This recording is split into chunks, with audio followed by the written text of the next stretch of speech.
नेहमीच चर्चेत राहणारे लोकप्रतिनिधी सुद्धा आपल्या अमरावती शहरामध्ये राहतात, मात्र त्यांच्याच परिसरात अशा प्रकारच्या घटना घडतात. काय वाटते, काही त्यांचा सुद्धा वचक अमरावती शहरात राहायला हवा ना? आता जनप्रतिनिधी मी काय बोलावं, काही जनप्रतिनिधी आता स्वतःच आपल्या कार्यकर्त्यांना मागच्या काळात, मी आता म्हणत नाही, मागच्या काळामध्ये काही जनप्रतिनिधी स्वतःच आपल्या कार्यकर्त्यांना सट्ट्याची आणि मटक्याची दुकानं उघडून दिले. सारे अमरावतीला माहीत आहे.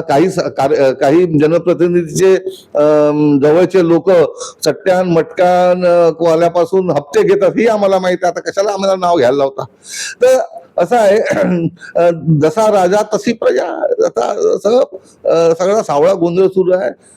मला असं वाटतं की जर हे असं सुरू राहिलं ती अमरावती बदनाम होण्यासाठी, मधल्या काळामध्ये क्राईम सिटी ऑफ महाराष्ट्र म्हणून अमरावतीला नाव ठेवण्यात आलं होतं. सांगा तुम्ही मला, हे किती राज्यकर्त्यासाठी, त्यातल्या त्यात सत्तारूढ पक्षाच्या आमदारांसाठी आणि खासदारांसाठी ही किती त्याला काय म्हणतात की खरं घुसणावं गोष्ट आहे की crime city of Maharashtra Amravati city. मला असं वाटतं की या सगळ्या गोष्टीकडे लोकांनी गांभीर्याने घ्यायची गरज आहे.